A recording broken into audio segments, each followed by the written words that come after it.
La guerre de l'eau a commencé, on se battra pour la gagner. On fait quoi contre les soulèvements de la terre? L'ensemble des institutions qui devraient préserver l'habitabilité de la Terre sont défaillantes. On pense qu'il est nécessaire de monter le ton.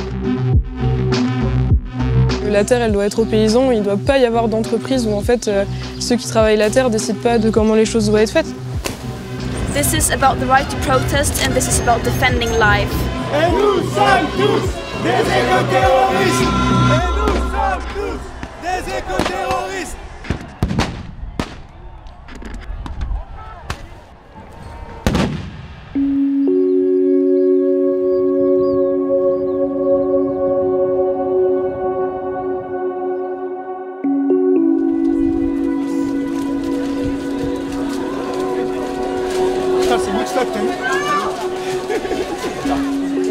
Les soulèvements de la Terre, c'est un mouvement qui est né peu après le confinement, il y a près de 3 ans. Il s'est donné pour objectif de lutter contre l'accaparement des terres par le complexe agro-industriel. C'est vraiment important de tous les laisser sous l'outarde pour l'instant. Je veux pas qu'ils se disent salut, tu vas bien? Oui. Ouais, ça va. On est un certain nombre à avoir grandi, à s'être politisé, avec des manifestations qui faisaient le tour de la ville, qui marchaient pour le climat, qui ici contre les retraites, et où à la fin, tu avais l'impression que tout était inchangé. Et t'as vu Sainte-Soline, mec? Ouais. Ça lui fait un gros fuck. On a vu aussi que le nombre, ça suffisait plus à faire plier les gouvernements. On pense qu'il est nécessaire de monter le ton.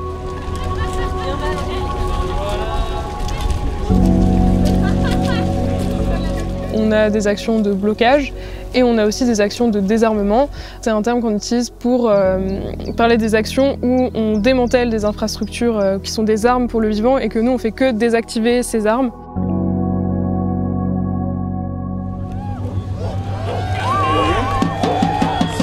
Le matin de Sainte-Soline, c'était un peu compliqué parce que je m'attendais pas à ce qu'il y ait autant de monde. L'objectif de cette manifestation, c'est de mettre fin au chantier de bassines de Sainte-Soline et faire qu'il n'y ait pas une bassine de plus. Pour ça, on a des objectifs matériels concrets à cette manifestation. C'est de démanteler l'ensemble des réseaux qui ont été construits pour la bassine entre le 29 octobre et maintenant. On rassemble à la fois des paysans et des paysannes, des jeunes issus des mouvements écologistes, des collectifs d'habitants en lutte contre des projets inutiles et toute une partie des mouvances autonomes. Les actions des soulèvements de la terre, on les choisit tous et toutes ensemble, enfin toutes les personnes qui font partie des organisations qui composent le mouvement tous les 6 mois lors de moments qu'on appelle les interludes. Et donc c'est ces coordinations qui décident de la tonalité, la teneur de l'action. Et c'est toujours les locaux qui ont le dernier mot sur l'action qui sera menée parce que c'est elles et eux qui derrière sont au quotidien sur le terrain et en assument les conséquences. Les légales aussi et les médics. Et déjà bravo, un énorme merci à LE pour avoir organisé tout ça. Ils disent que y en a parmi nous qui sont là pour tuer des gendarmes. Ils font passer ce genre de message, ces raclures, alors qu'ils sont en train de foutre en l'air la France, qu'ils sont en train de foutre en l'air des familles, qui sont en train d'être d'une très grande violence partout dans les centres-villes. Et ça, c'est le jeu de Macron. Le en même temps vous dégomme et en même temps c'est vous les responsables. Alors, il y aura des pièges qui seront tendus et il ne faudra pas tomber dedans. Je dis pas qu'il va pas falloir aller les chatouiller fortement, mais il va falloir qu'on soit d'un très très grand soin les uns avec les autres. On a décidé de faire 3 cortèges pour que ce soit plus difficile en tout cas de contrôler la manifestation. Il y avait un cortège rose qui était tranquille. On porte pas de gestes offensifs tant qu'il n'y en a pas en face. Ici là on a un cortège tranquille, donc c'est plutôt pas de projectiles, on va faire une grande chaîne humaine. Est-ce que vous êtes chaud? Pas facile. À Sainte-Soline, la guerre de l'eau a commencé, on se battra pour la gagner. Pas de bassine. À Sainte-Soline, la guerre de l'eau a commencé, on se battra pour la gagner. Pourquoi t'es là aujourd'hui? Pour lutter contre les bassines. Et comme les policiers sont là, lutter aussi contre pour qu'ils dégagent. Les bassines, c'est juste pour les gros agriculteurs qui veulent juste faire plein de maïs. Le ministre, il dit qu'on récupère l'eau des nappes phréatiques qui débordent. Sauf qu'en fait, les nappes phréatiques qui débordent, c'est les rivières.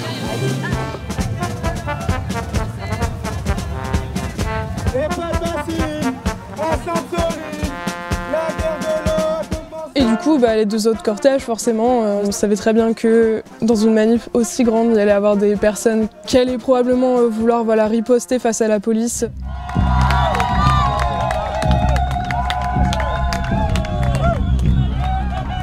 Toutes nos manifestations anti-bassines, depuis le début, elles sont interdites. Manifester, c'est un droit fondamental, et c'est pas parce qu'une manifestation est interdite qu'il y a le droit de réprimer. Allez, on avance, on n'a pas peur. Enterrez les lacrymos, enterrez les lacrymos. Faites attention à vous, attendez qu'ils pètent avant. À Sainte-Soline, il y a eu une grenade tirée toutes les 2 secondes. Il y a eu plus de grenades tirées que pendant plusieurs mois de répression des Gilets jaunes dans toute la France.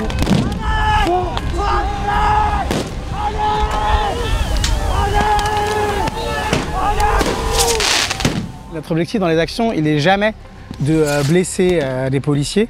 En revanche, qu'il y ait une forme de confrontation avec eux, ça, c'est le produit de 10 ans de politique du maintien de l'ordre en France qui consiste à tirer de manière indistincte sur les manifestants.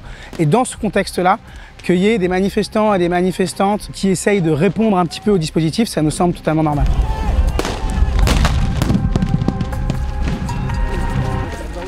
Moi j'ai participé en lançant 2-3 trucs quoi. Quand des gens ne trouvent pas d'autres moyens de faire bouger les choses que la violence, c'est bien qu'il y a un problème en fait quoi. Et c'est pas parce que c'est légitime que c'est génial ou qu'on est content que ça ait lieu, bien au contraire quoi. En gros, si on considère qu'il y a une oppression d'une partie de la population sur une autre, quels sont les bons moyens pour arrêter cette oppression? Même si en vrai c'est un peu symbolique parce que le rapport de force est complètement inégal. Moi en tout cas j'ai pas envie d'avoir une croyance sur une force militaire qu'on peut avoir. Tout le monde n'est pas à se dire toutes les institutions sont mauvaises. Je pense qu'il y a quand même vachement de nuances. Par contre, pour que ça bouge, pour que ça évolue, je crois qu'on veut être acteur de nos vies quoi.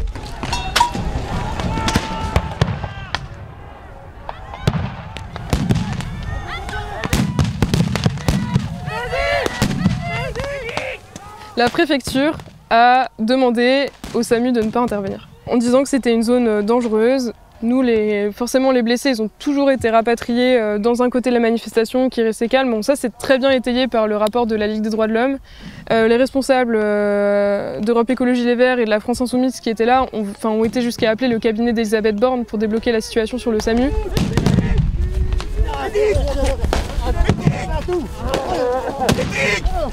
J'ai vraiment les idées dans le brouillard quand j'y repense parce que ça a été tellement intense émotionnellement que... en plus, en parallèle, je donnais des interviews à des chaînes comme BFM TV et tout en direct sur site et où il fallait, dès le début, contredire le récit policier. Oui, il y a vraiment une personne sur pronostic vital est engagée, elle est dans le coma, on ne sait vraiment pas comment cette histoire va se finir.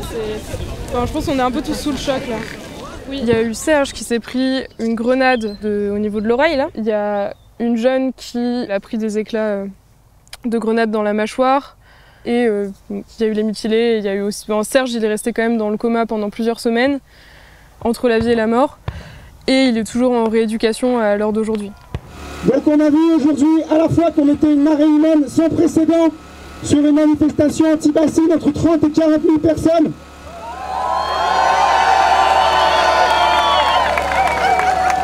En même temps que notre encerclement, on tient à dire que l'ensemble des réseaux, tuyauteries, points de livraison de la bassine de Sainte-Soline ont aujourd'hui été collectivement démantelés.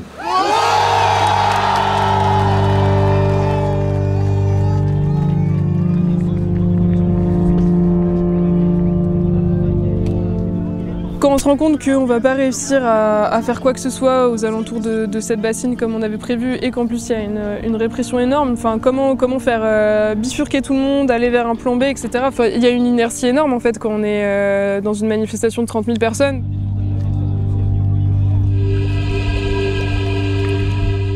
Je pense qu'on peut dire quand même que l'organisation elle a été dépassée sur un certain nombre de points.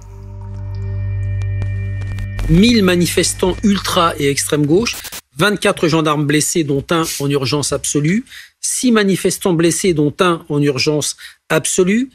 On a cru que c'était une zone de guerre. En tout cas, eux, Ils venaient pour faire la guerre. Une milice paramilitaire, en fait, quelque sorte, que sont les antifas. Cela relève de l'écoterrorisme. Le dispositif paraissait disproportionné, c'est-à-dire vous étiez plus de 3000 gendarmes. Une forme d'habitude de la violence qui s'installe. J'ai donc décidé d'engager la dissolution des soulèvements de la terre.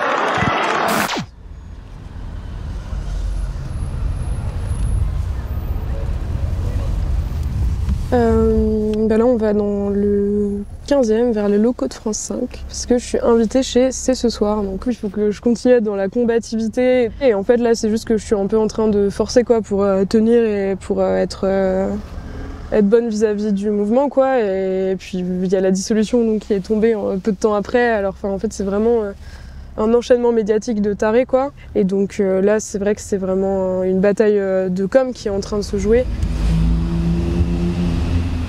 C'est vrai que mine de rien, j'ai un lien fort à la terre. Moi, je viens d'un milieu très rural.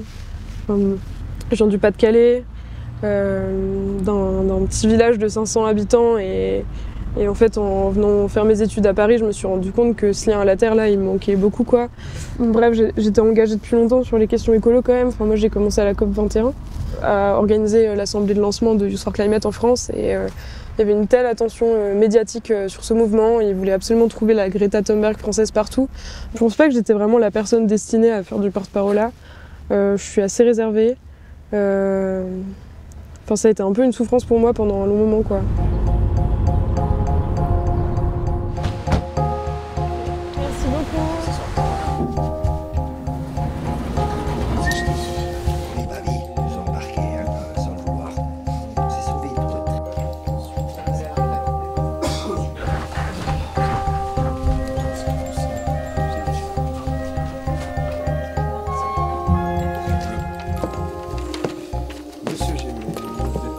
Bienvenue sur le plateau de C'est ce soir avec une question au programme. La guerre de l'eau a-t-elle déjà commencé ?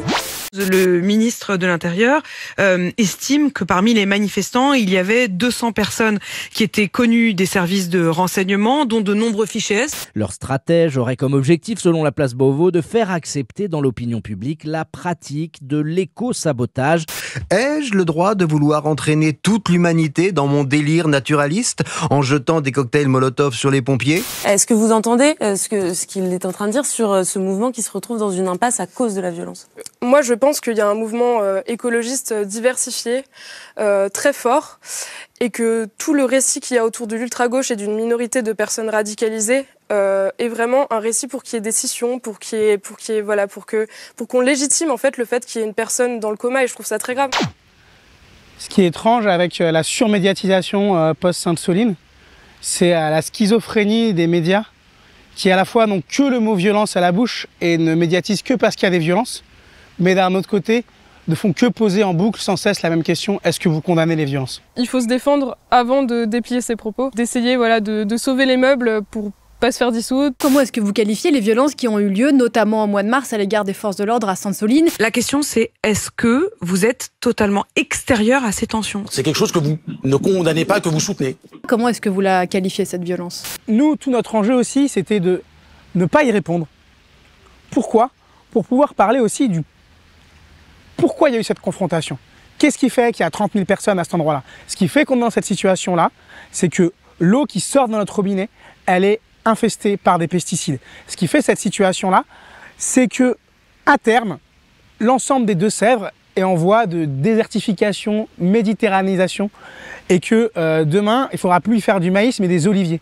Et donc, vous légitimez, appelez les actions qu'il y a eu comme à Sainte-Soline, au cocktail Molotov, au jet de pierre, à la violence envers les personnes ? Notre objectif, il est toujours matériel. Notre objectif dans nos actions, c'est jamais de blesser des policiers. Ce qui a eu lieu à Sainte-Soline, c'est une violence envers les personnes massive de la part des forces de l'ordre. Que des manifestants et des manifestantes se défendent en réaction, comme pendant la loi travail, comme pendant les gilets jaunes, ça nous semble totalement légitime et normal. Et est-ce que vous, en tant qu'organisation, vous aidez, planifiez, facilitez le transport des équipements pour des faits de violence ? Nous, ce qu'on fait, c'est qu'avec d'autres, on donne des rendez-vous, on se donne des moments. Mais ensuite, il y a des dizaines de milliers de personnes qui sont là. et qui déploient des pratiques de lutte qui existent depuis bien longtemps et qu'elles ont l'habitude de déployer en d'autres circonstances aussi. Qu'est-ce qui justifie la violence alors ?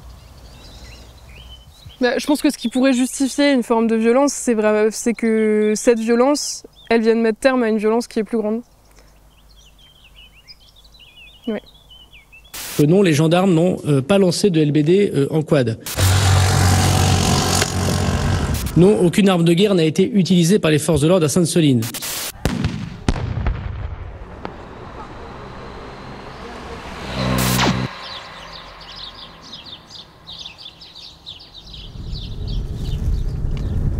Comment ça va depuis ? Ça va mieux qu'assez ce soir. Parce que franchement, la semaine a enchaîné les médias alors qu'on était au bout de notre vie et que ce soit au niveau de la fatigue ou psychologiquement parlant. Mais ouais, ça va mieux et puis c'est vraiment un plaisir de bosser avec les gens du coin. Voilà, en tout cas le moral est bon. La fatigue, je pense qu'on est toujours un peu essoré mais ça va.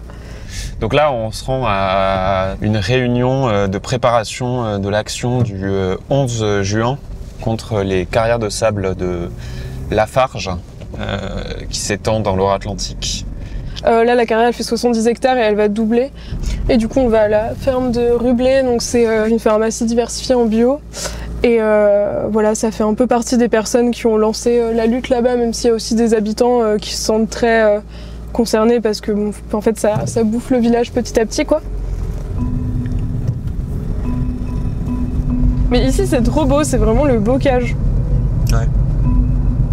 Je crois qu'il y a une carrière à gauche, non ? Une bassine. Non. Je sais pas, il y a un talus et moi je vois c'est la carrière. En vrai, on n'est pas très loin de la Loire, c'est pour ça qu'il y a autant de sable. Et aussi que les terres d'ailleurs sont assez recherchées.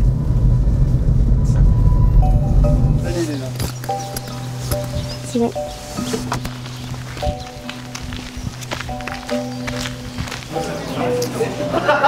Ah, mais il y a Hugo et tout.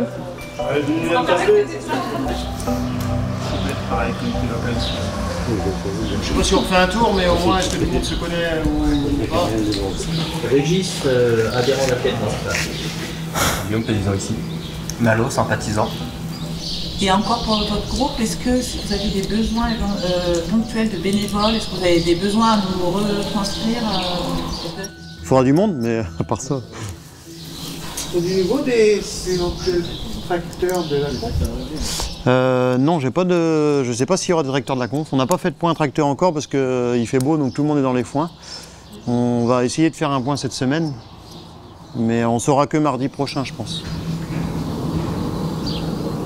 À chaque fois qu'on organise une mobilisation, c'est en réponse à l'appel de collectifs d'habitants et d'habitantes en lutte qui sont les plus à même de déterminer ce qui est juste et légitime en termes d'usage de la terre là où ils vivent. Et à chaque fois qu'ils viennent nous voir, c'est parce qu'ils sont au bout. Ils sont au bout de l'ensemble des voies légales et pacifiques et ils ont l'impression d'avoir été méprisés, de ne pas avoir été écoutés et ils nous appellent pour monter le rapport de force d'un cran. Ces habitants se disent si on ne s'organise pas nous-mêmes pour s'opposer physiquement et résister physiquement à l'avancée des travaux, eh bien après il sera trop tard. Dans les 20 dernières années, le paysage agricole dans la région, il a changé ou pas ? Moi je trouve que ça va très vite, là, très vite. Depuis 2 ans, 3 ans. Tous les fermes qui sont pas reprises. Ouais. Enfin, sont reprises, mais il n'y a pas d'installation. Ça s'en va à l'agrandissement. De 70 hectares, il passe à 150, je sais pas, maintenant ici. 200, il passe à 400. Ça génère qu'il y a de moins en moins de paysans. Que ce sera retransmissible après. C'est surtout ça, c'est qu'il n'y a plus possibilité de faire des petites structures, quoi. Si quelqu'un arrive et qui dit tiens, je vais prendre 20 hectares pour faire du pain ou pour faire du maraîchage, c'est toujours compliqué parce qu'il y a le gros qui arrive derrière et puis lui il dit moi je prends toute la ferme. Si tu veux, t'as des investisseurs, il y aura de plus en plus des financiers et de moins en moins des paysans.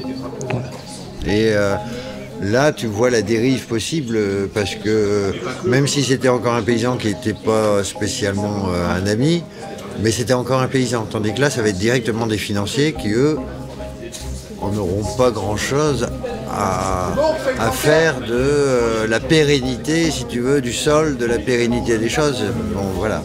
Ils les utilisent blé sur blé sur blé sur blé jusqu'à ce qu'il n'y ait plus rien à bouffer dedans. Et après, ils repartent. C'est comme des rapaces, quoi, des vautours.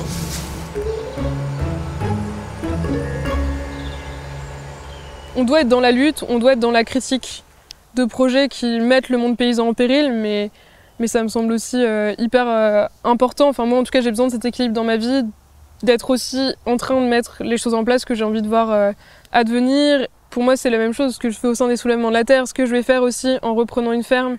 Voilà, c'est les deux faces d'une même pièce. Et du coup, cette année, j'ai repris des études agricoles à la ferme de Rublé. C'était ma ferme de stage cette année. Voilà, je travaille avec Clément et Benjamin quand je suis là.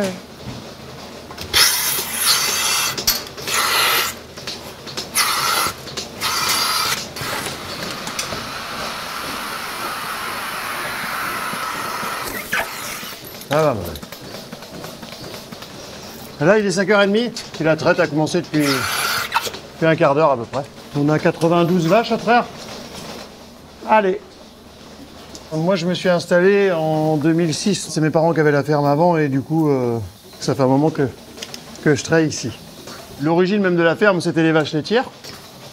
Et après, on a démarré la transformation du lait.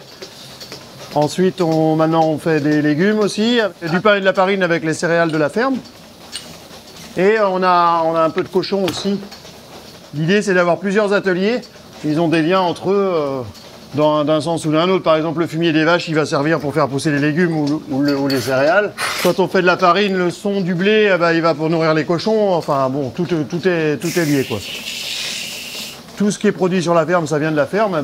Du coup, on en vend un peu moins, mais on a beaucoup moins de charges. Donc finalement, la marge, elle est la même, quoi. Et on arrive d'avoir un revenu. Sauf qu'en face, on a préservé l'environnement, quoi. Moi, j'ai 4 enfants, je veux pas leur laisser une planète pourrie, quoi. Donc voilà, si je participe à des manifestations, c'est justement pour ça, quoi. Parce que là, on va droit dans le mur et l'État ou le gouvernement, ils ne font rien pour que ça s'améliore, quoi. Donc je vois pas d'autre solution que celle-là, quoi.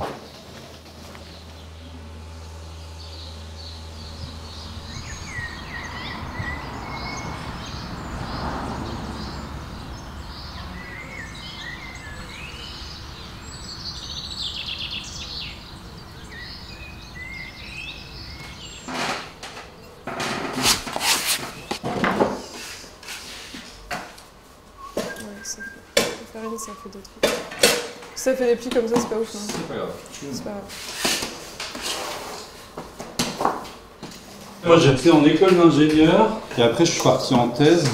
Alors ça prend du temps parce qu'au début tu te dis je suis pas du tout de ce milieu-là. Pour moi c'était vraiment une reconversion vers le monde paysan, quoi. C'est un peu comme Clément. Enfin là moi je vais m'installer en Basse-Normandie où les terres, c'est des limons profonds qui sont un peu chers. Enfin même là il y avait une ferme que je trouvais vraiment trop super. Enfin là ça fait 1 an que je vois qu'elle est en vente et elle coûte 800 000 €. Bon il y a plein d'ateliers et tout, il y a beaucoup de matériel, mais en fait c'est vrai que est-ce que tu as les moyens de reprendre? Est-ce qu'il va y avoir de la concurrence à côté? Est-ce que toi ton projet il va être prioritaire? Enfin c'est vrai qu'il y a quand même pas mal de galères administratives et financières liées à l'installation. Et bon. Pardon. Ah ouais. Non, vous avez mis. J'ai cru que la retirage de ma. C'était magnifique. Ce qui est un peu aberrant, c'est qu'il n'y a jamais eu autant de départs à la retraite prévus, il n'y a jamais eu autant besoin de renouvellement des générations en agriculture, et pour autant on complique l'accès aux formations pour des gens qui ne sont pas de ce milieu-là, alors qu'on sait très bien qu'en fait sans ces NIMA, là, on n'arrivera pas à renouveler les générations. On va dire qu'il y a une proximité très très forte entre la FNSEA, qui est le syndicat majoritaire, et le ministère de l'Agriculture. Et qu'on soit obligé de robotiser, d'agrandir les fermes et tout, parce qu'il y a moins de paysans, ça leur va très bien. Parce que pour autant, ils sont dans ces entreprises-là de l'agro-industrie, de vente d'engrais, de vente de grosses machines, de vente de systèmes de robotisation et tout. Donc voilà, chacun prêche pour ses intérêts.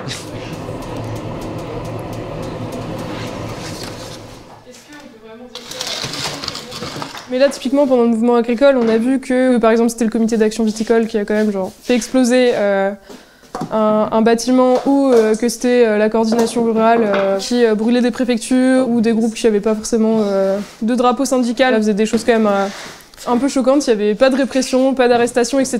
Et puis bon, après on a vu ce qui s'est passé à Sainte-Soline, où on était en organisation avec la conf. Bon, là où pour le coup il y avait une partie d'action directe, mais bon, on peut quand même se dire que ce qui était prévu, c'est-à-dire encercler la bassine, voire rentrer dans un cratère, il y avait quand même moins d'enjeux que de faire péter un bâtiment de l'État.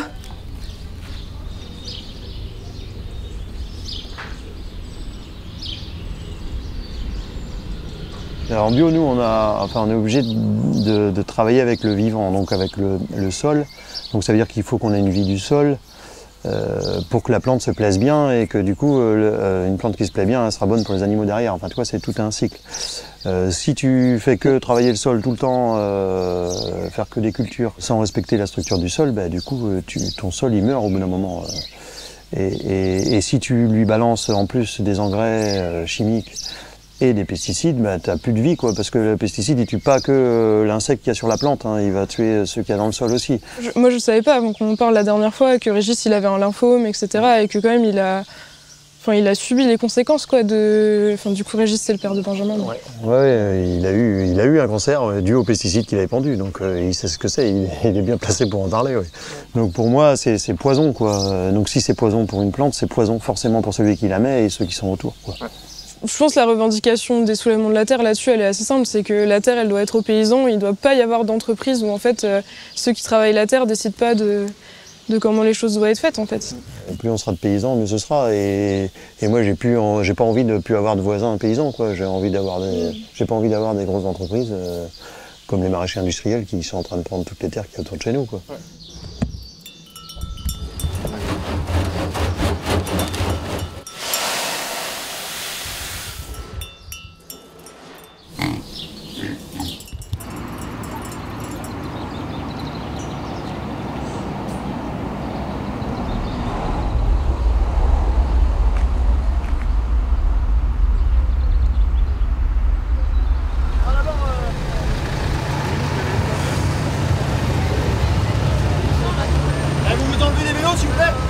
Le bar, arrêtez d'avancer s'il vous plaît, le bar, stop! C'était un peu spécifique cette date-là parce que c'était un peu ambitieux, parce que c'était vraiment tout un millefeuille, parce que l'idée c'était de faire le lien entre les carrières de sable au modèle du maraîchage industriel de culture sur sable nantais. Ok les vélos, avancez s'il vous plaît, les vélos, venez sur la route, les voitures, cassez-vous s'il vous plaît. En tout cas pour nous, nos ennemis c'est clairement pas les agriculteurs, quelle que soit leur pratique. Le problème c'est plutôt les entreprises agro-industrielles qui contraignent l'agriculture française à prendre une direction qui n'est pas souhaitable écologiquement et socialement parlant. Et là, c'est vraiment de ça dont il était question lors de cette action. Ça va aller, ils vont pas faire les 20 km, si? Si, ok, trop bien. Trop bien, trop drôle. J'adore. Il faut savoir qu'il y a 30% du sable extrait à Cinco qui va directement aux maraîchers industriels. Les maraîchers industriels polluent les sols, polluent l'eau de la nappe de Grandlieu. Les maraîchers industriels tuent tout le vivant des sols à coups de pesticides et de machines à vapeur. Ces actions, elles ont été menées et pensées avec des paysans et des paysannes du territoire qui voient en fait leur pays ravagé par des mers de plastique, des serres chauffées et un système qui est en train de remplacer un bocage par un paysage à l'andalouse. On fait une ligne pour semer là. Il y a des sacs devant les rangs et ensemble on va avancer en semant, et un peu comme dans les films russes. Nous, on est le département le plus exportateur de muguet. Nous, en fait, on veut qu'il y ait de l'agriculture qui nourrit directement les gens ici. Et c'est pour ça qu'on est en train d'enlever ce muguet. Et à la place, on va semer du sarrasin. Donc, une belle culture de Loire-Atlantique. Donc, on s'affole pas, on n'avance surtout pas vers la ferme, on reste sur le bout de champ, d'accord? Regarde, je vais te montrer le sol. Tu vois, c'est que du sable. Enfin, il y a de la terre en dessous, mais en fait, ils amendent en sable fortement pour pouvoir cultiver le muguet de manière industrielle. Prenez le grain en main, et voilà, et ça, c'est un peu à l'image de ce qu'on veut dans tout le département. Remplacer l'agro-industrie destructrice par des semences paysannes. Et là, on sème le sarrasin. Ayez la main lourde. Ayez la main lourde.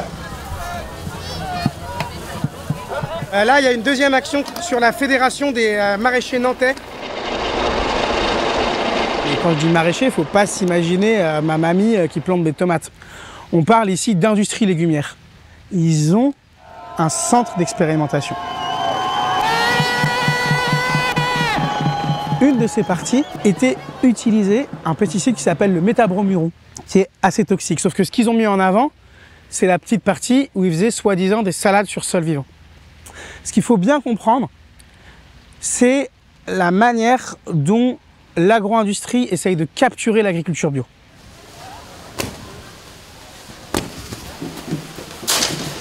Je pensais pas faire ça un jour parce que c'est vraiment que c'est l'agro-industrie et pas que c'est d'autres agriculteurs, parce que je veux pas questionner les pratiques de genre d'individus. Mais ce qui m'a interpellée, c'est que c'est vraiment les paysans du coin qui ont dit on n'en peut plus quoi. C'est vrai que ça va être une action, je pense, qui va faire parler d'elle, mais voilà. La Fédération des maraîchers de Nantes porte plainte. Voilà ce qu'a découvert, choqué, la Fédération des maraîchers nantais. Voilà, tout a été saccagé, arraché. Quand on se prétend activiste écologiste, on devrait soutenir en tout cas cette démarche-là, ou en tout cas pas aller la dégrader. Donc déjà, c'est pas une serre qui appartenait à un agriculteur, mais ça pouvait vite donner l'impression que en fait, on allait arracher les pauvres salades d'un gars qui cultivait de la salade dans le coin parce qu'on estimait que ses méthodes de culture n'étaient pas les bonnes. C'était pas du tout le cas. Enfin, voilà, l'idée, c'était vraiment de dire ok, il faut arrêter de faire des recherches sur les pesticides et il faut arrêter d'industrialiser le maraîchage dans la zone, mais en fait, voilà, je pense que c'était pas lisible en fait pour les gens, c'était trop complexe. Et je pense qu'en effet, en termes de communication, en tout cas, on aurait dû bien plus préparer cette action et peser le pour et le contre de comment elle pouvait être récupérée par des organisations qui ont une force de frappe de communication beaucoup plus grande que nous. La FNSEA, c'est le syndicat des patrons de l'agro-industrie qui a la mainmise sur tout un ensemble d'institutions publiques et parapubliques qui orientent les politiques agricoles aujourd'hui. Ça leur a fait un bug cognitif. Du coup, ils ont appelé le gouvernement, ils ont dit mais quoi, mais il faut les dissoudre, c'est un scandale, ils sont toujours pas dissous, qu'est-ce que vous foutez? Et donc ça a relancé la procédure et ça a eu le mérite de démontrer le régime d'inféodation du gouvernement au complexe agro-industriel et à un certain nombre de puissances économiques. L'écologie est en train de devenir le totem d'immunité d'une extrême gauche qui appelle de ses voeux la zadisation de notre pays. Depuis mi-avril, les mercredis passent et la dissolution des soulèvements de la terre n'est toujours pas programmée. Quand on veut militer pour le climat, on n'arrache pas des salades, on n'arrache pas du muguet. Madame la ministre, vous avez cédé à Notre-Dame-des-Landes, ne cédez plus face au totalitarisme vert. Demain matin, je présenterai au Conseil des ministres le décret de dissolution des soulèvements de la terre.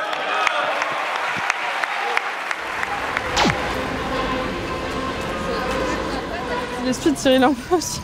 Bah on est en retard, c'est insupportable. Il n'y a pas nous. Ah, il y a tout le monde. Salut.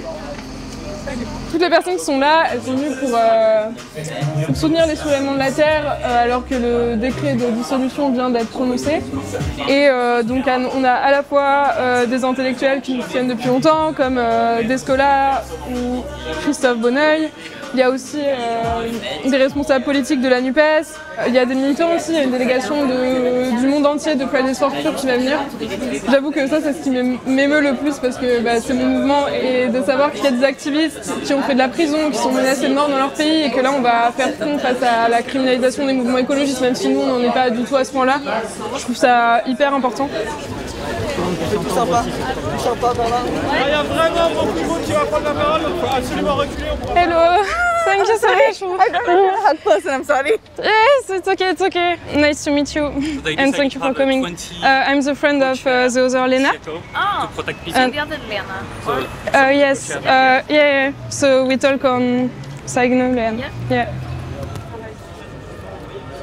À travers la dissolution des soulèvements de la terre, ce gouvernement a fait le choix de l'autoritarisme et du mépris de l'état de droit. Nous considérons que le gouvernement n'a pas de base juridique solide pour dissoudre les soulèvements de la terre. Cette dissolution intervient au mépris de libertés fondamentales dont ce gouvernement n'a finalement que faire, comme notamment la liberté d'association, qui est capitale dans notre pays, mais également la liberté d'expression. On a l'impression d'avoir tout essayé. On a marché, on était des dizaines et des dizaines de milliers. On a intenté des actions en justice. On a fait des blocages d'entreprises. Et là, pour nous, la seule solution qui reste, c'est aussi de démanteler les infrastructures qui sont à l'origine de la crise écologique, comme on l'a fait contre les méga-bassines. What we're seeing now is a development that's happening all over the world, that we are punishing the fire alarm for being too loud, rather than punishing those who are creating and fueling the flames. And this is a textbook example of that. This is about the right to protest, and this is about defending life. And I hope that there will be more people who stand up against these things that are happening now and stand up for activism and the right to protest and democracy.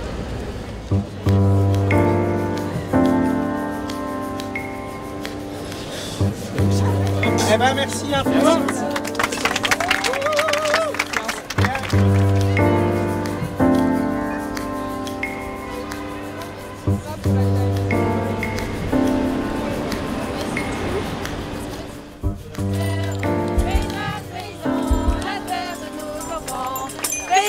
Paysans, plus question de nous taire. Paysannes, paysans, la terre est vivante. Paysannes, paysans, nous chérissons la terre. Paysannes, paysans, la terre de nos enfants.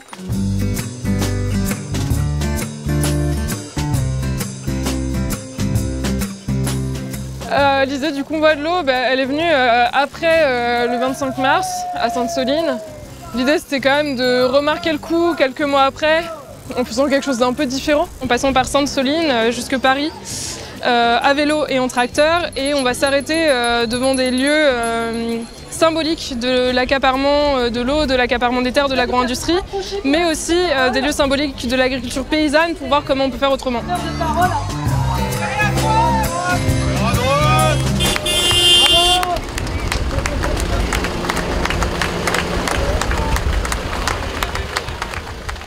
Regarde-moi cette rampe, c'est une putain de rampe d'irrigation, ça coûte une blinde ça. C'est un monstre cette machine.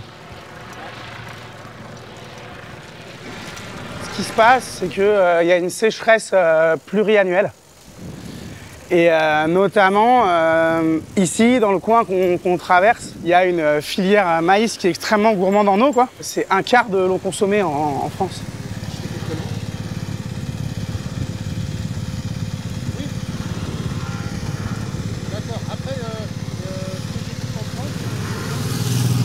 Et ce maïs, il est principalement à destination de l'élevage industriel.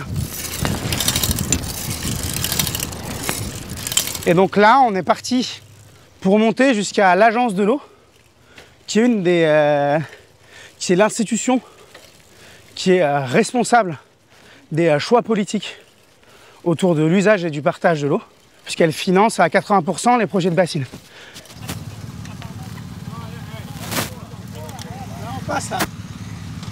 Allez, 1, 2 et 3.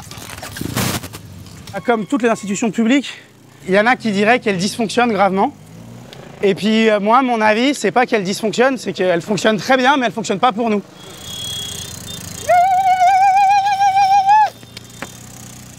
Alors, il y a plein de scientifiques, d'ingénieurs, de politiciens de gauche qui pensent et réfléchissent et théorisent des formes de planification écologique, de transition écologique.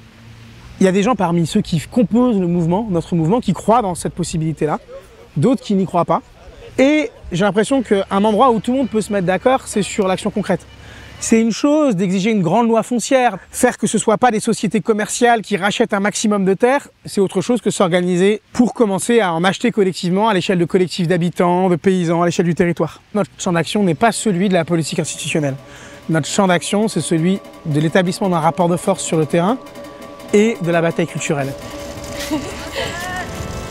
Bonne journée!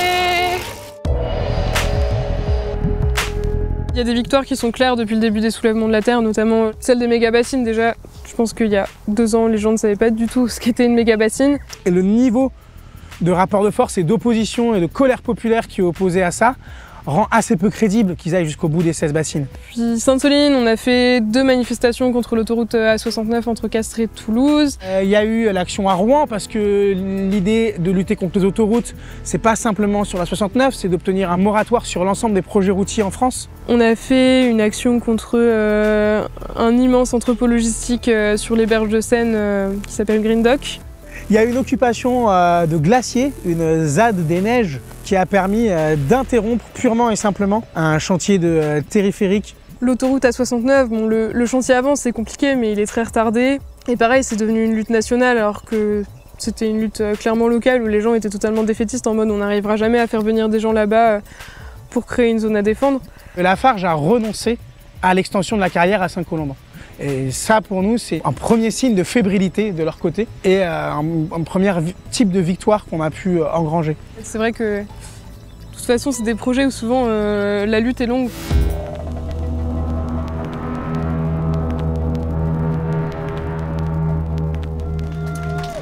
Soutien aux défenseurs de l'eau. Chico, tu t'es mis en beau gosse. Ouais, je suis en beau gosse. Ils seront 9 à l'intérieur du tribunal, mais on sera des milliers ici à Niort pour les soutenir. Non, Bassa Haram. Non, Bassa Haram. Bon, il ne peut rien nous arriver d'affreux dans l'après-midi qui vient. On a la lustre et l'esprit de la loutre qui est avec nous. Très clairement, il n'y a qu'une décision juste à avoir ce soir, c'est la relax. Relax! Relax! Ce qui nous a été reproché, c'est l'organisation d'une manifestation interdite. Il y en avait parmi nous qui étaient également poursuivis pour avoir démantelé la tuyauterie d'un irrigant bénéficiaire du système Bassine. Ils ont voulu faire le procès des soi-disant chefs et c'est que des mecs, mais spécial dédicace à toutes les copines qui font vivre cette lutte.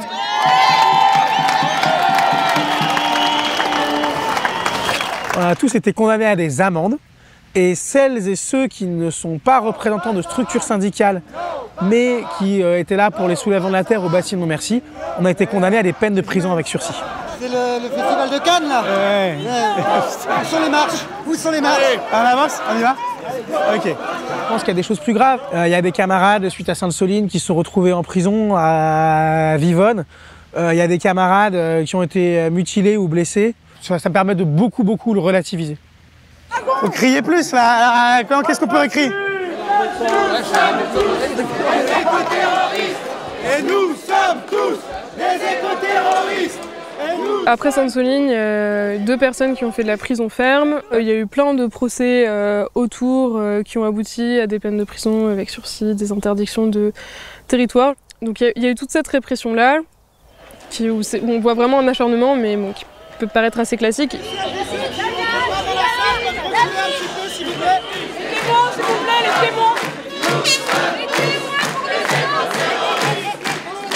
Et une des nouveautés, c'est que pour la première fois, la sous-direction antiterroriste, elle a été chargée d'enquêter sur les soulèvements de la terre parce qu'on nous accuse d'avoir fait une action contre une cimenterie Lafarge près de Marseille. Et c'est assez fou, en fait, la sous-direction antiterroriste, bon, normalement, voilà, elle est censée s'occuper vraiment d'affaires qui relèvent dans le droit du terrorisme. Et du coup, on voit qu'il y a une volonté, en fait, de punir durement des personnes qui sont actives au sein des soulèvements de la terre par ce biais-là. Ça veut dire, je te mets sur écoute, j'écoute quand tu parles avec ta maman, je te mets sous filature à plein de moments différents. Je rentre dans ton ordinateur, dans ton téléphone. Et donc il y a eu des porte-paroles des soulèvements de la terre qui ont été arrêtés par la SDAT, donc la sous-direction antiterroriste. Donc voilà, faut imaginer quand même des scènes assez difficiles aussi, où à 6h du matin, des unités comme la BRI pètent votre porte et vous arrêtent tôt le matin en pointant des armes sur vous. Et ces personnes ensuite elles ont fait jusqu'à 4 jours complets de garde à vue, notamment dans les sous-sols de la sous-direction antiterroriste. Donc voilà, des cellules filmées H24 où t'es tout seul et où bien entendu là ils essaient de faire des pressions psychologiques pour essayer d'obtenir quelque chose de ces personnes sur leur participation ou non à cette action.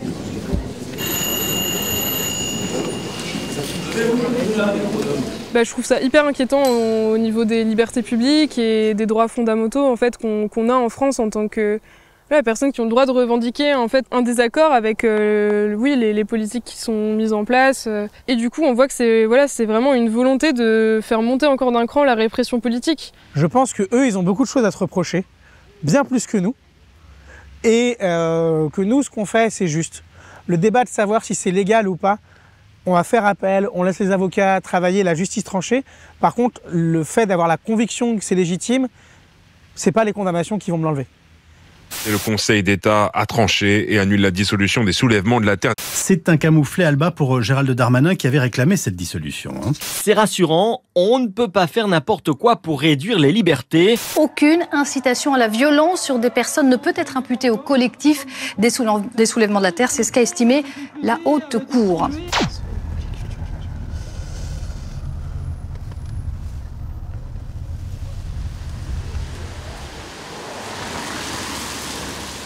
On les a niqués. Bah oui, on est en train d'écrire en catastrophe un communiqué victorieux.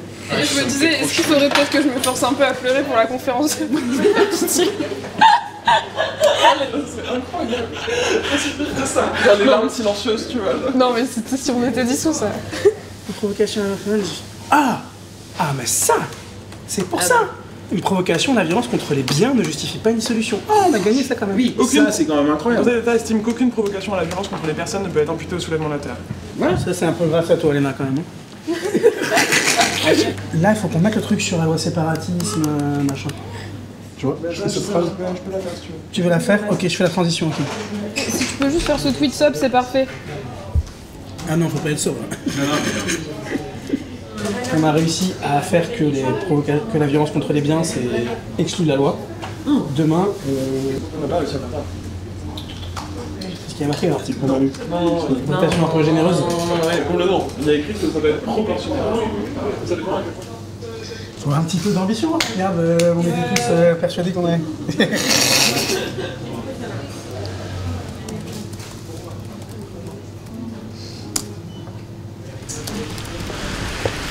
Là du coup, Jojo, il y a France Info qui arrive pour faire une mini interview enregistrée avant. Ouais. Parce qu'ils en ont besoin avant, et il y a Blast aussi. Ouais. Et RMC demain matin, mais c'est 5 minutes par téléphone, je pense. Ah, c'est par téléphone. Mais c'est hyper tôt, c'est la matinale, quoi. Ouais. Si on a des interviews avec des gens qui sont mal comportés avec nous, après sont solides, et ben on y va.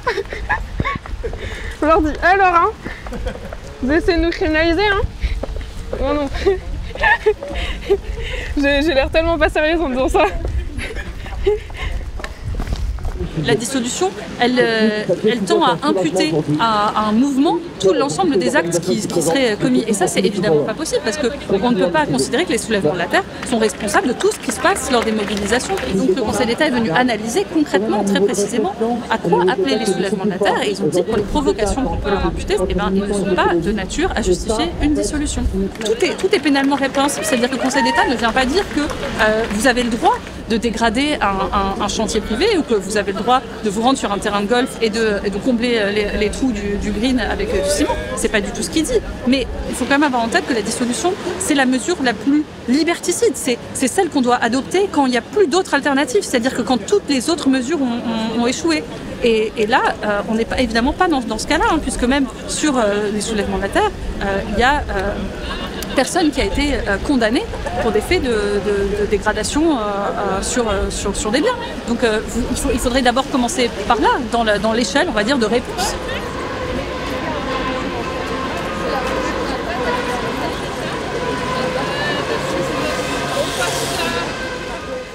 C'est vrai? C'est du champagne des sénateurs. Ça, c'est utile. Darmanin au compost.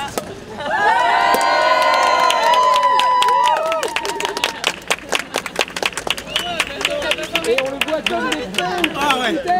C'est ça qu'on veut. Ah, la veuve qui peut dans le nez, c'est ça qu'on veut. Ah, il y a les Et du coup, on s'est dit qu'on allait lui faire parvenir ce petit mot en séance.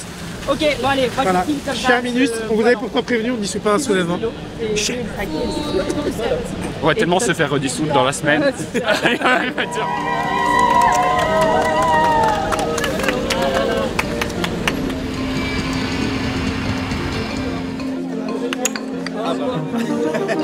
Massif, enceinte Soline. Est-ce que vous voyez le poulet blanc? No, Massara. À titre personnel, j'ai du mal à me projeter dans les 5-10 années à venir parce que j'ai le sentiment qu'on est dans un moment de bascule assez crucial, tant sur le plan de l'accroissement et l'irréversibilité du ravage écologique, sur le plan de la précarisation et de l'accroissement des inégalités sociales, sur le plan aussi du retour en force de la guerre et sur le plan de la fascisation de l'Europe. Enfin, on parle quand même d'un système économique qui fait que d'ici quelques dizaines d'années, potentiellement, des millions de personnes, et à terme des milliards de personnes, en fait, ne pourront plus vivre là où elles habitent actuellement.